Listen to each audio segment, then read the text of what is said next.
iki kibazo cya Yago na Godfather na Jihad n'abandi bantu bari hamwe budutsiko hari ukuntu bagiye birema mu dutsiko tumwe dushyigikira abandi byatangiye tubona nka showbiz nkuko showbiz ziriho.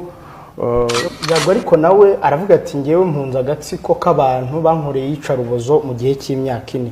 Ni nkuko nawe afite kandi gatsiko nta kujya wumva avuga ngo big energy tariki Yago sinigera abanyarwanda sinigeze mvuga ngo uyu ni uwo muri ubu bwoko nafashije umunyarwanda ariko ntibyababujije kunshyiraho icyaha cy'amoko nakoze iki nahemukiye iki ku buryo mwishyira hamwe mugashaka kunyica murimo ndatabaza Perezida wa Repubulika y'u Rwanda mubyeyi ndagusabye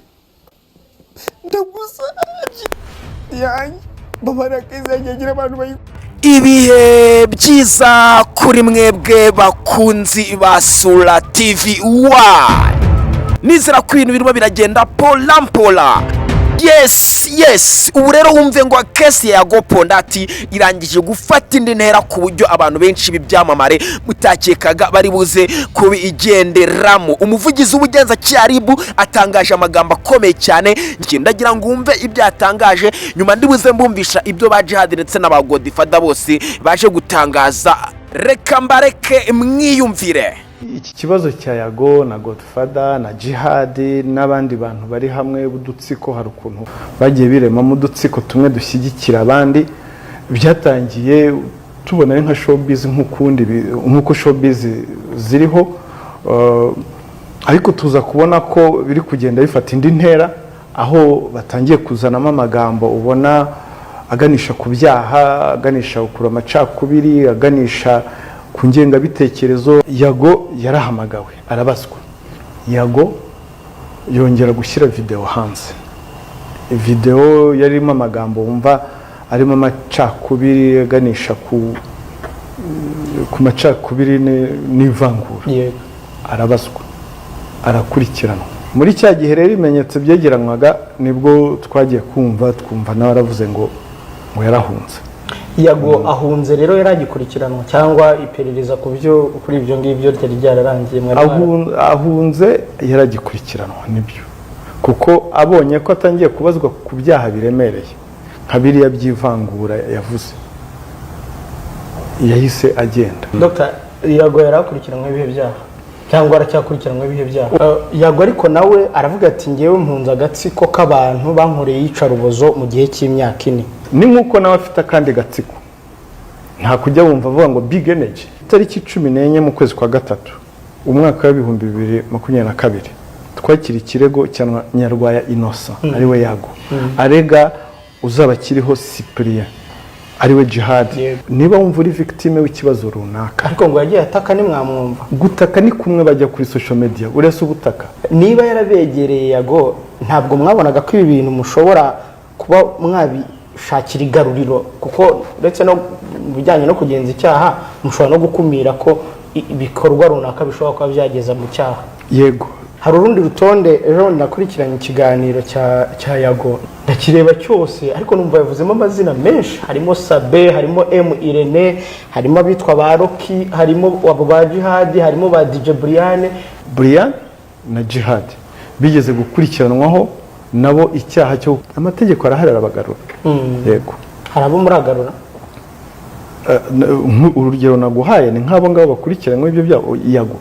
Yego hano ubwo iperereza ryahagaze birakomeza. Hanyuma Yago ati narahunze muramugarura cyangwa ikirego murakeka. Umuntu wese uzi ko yari postinze cyangwa yakwirakwije amafuti yavuzwe na Yago amafoto y'urukozasoni ndabasaba ko mubisiba. Guhera uyu munsi ni wakoze ikiganiro avuga kuri Yago agikureho.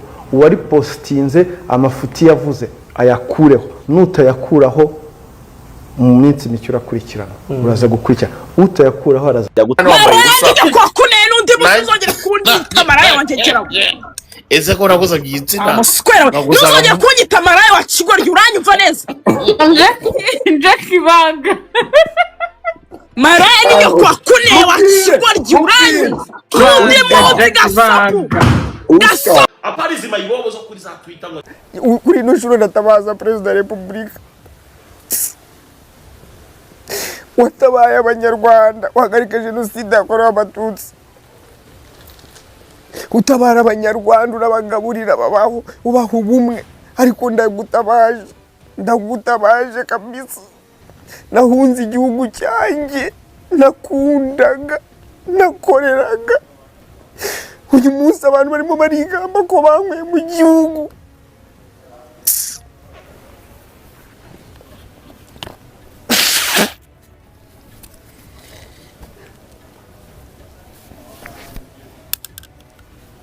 Uyu munsi hari abatangabuhamya bavuga ko bagombaga kunyica, none nabonye bamwe bavuyeyo, baravuga ngo ndimo ndatwika, ngo icyo nashakaga ngo cyagezweho, ndimo ndatwika ku buzima bwanjye, wowe ndimo ndatwika ku buzima bwanjye mwashatse kwi. Reka mbabwire, n'inzego zibishinzwe nizidakurikirana kesi yanjye, inzego zibishinzwe nizidakurikirana kesi yanjye, nzakomeza gutabaza umukuru w'igihugu kugera igihe azamenyera agahinda kanjye, kugera igihe azamenyera ko urubyiruko rwe, azamenyera ko hari urubyiruko rwe rwahunze. Mwaravuze ngo ndarira, reka ndire wenda nakira, umutima, kuko mwebwe muzi ibyo mwankoreye. Reka ndire wenda nakira umutima, men. Reka ndire wenda nakira umutima. Muza amajoro mwandaje mutera amabuye iwanjye, nakoze iki? Muvuga ngo muzanyica, ataga mukavuga ngo niriza, ngo ni amatiku. Nakoze iki? Nahemukiye iki ku buryo mwishyira hamwe mugashaka kunyica? Uyu munsi abatangabuhamya barimo barava, mwatangiye murimo murashaka guhunga, babafate mutaranagenda. Kuri ino nshuro ndatabaza Perezida wa Repubulika, watabaye abanyarwanda wahagarika jenoside yakorewe abatutsi, utabara abanyarwanda urabagaburira babaho ubaha ubumwe, ariko ndagutabaje kabisa. Nahunze igihugu cyanjye nakundaga nakoreraga, uyu munsi abantu barimo barigamba ko banyweye mu gihugu.